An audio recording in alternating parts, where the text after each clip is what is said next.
Iginduduso ni Eastern Samar Lone District Representative Christopher Shane Gonzales ano sa nga balaod nun nga magpapakasugan maritime service sa probinsya.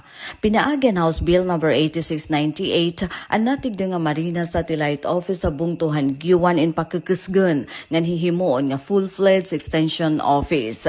Sigon han magbabalaod, dako ini nga bulig agud masiguro nga ang mga residente habugos nga Eastern Samar pati na ang mga dapig nga isla indiri na Korean na pag-akses sa mga serbisyon gobyerno partihan kadagatan. Iginsaysay pa ni Congressman Gonzales nga dako ini nga kapulsanan para mga seafarer, mga poropangisda, mga boat operator ng mga komunidad na kadagatan nga nakadepende ang pakabuhi maritime sector.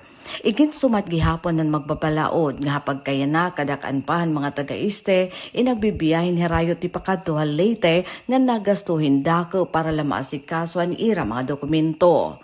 Pinaagan pag-upgrade ang Giwan Marina Office, mapapahirani ang mga importante nga serbisyo ang gobyerno, ngan may ibanan ang gasto a biyahe, orasan paghulat ngan sakripisyo ang publiko. Kung pananglitan maaprobaran na nasabi nga balaod nun, direkta na nga makukuha ngan mas mapapadagmit ang serbisyo hagiwan hapagkuhan vessel registration and documentation, maritime safety monitoring, issuance of seafarer record books ngan seafarer identity document, pati na aton pagproseso aton mga importante nga credential han mga seafarer. Dako ang gamit ang industriyan kadagatan na Eastern Samar, kundiin kadamanan populasyon ni nabubuhi pinaagyan panagat, inter-island transport ng shipping.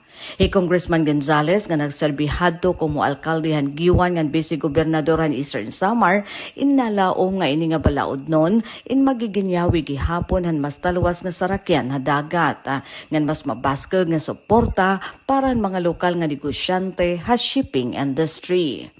Para Habagong Pilipinas, Daisy Lalosa Bilizar, Radyo Pilipinas, Radyo Publiko, Borongan.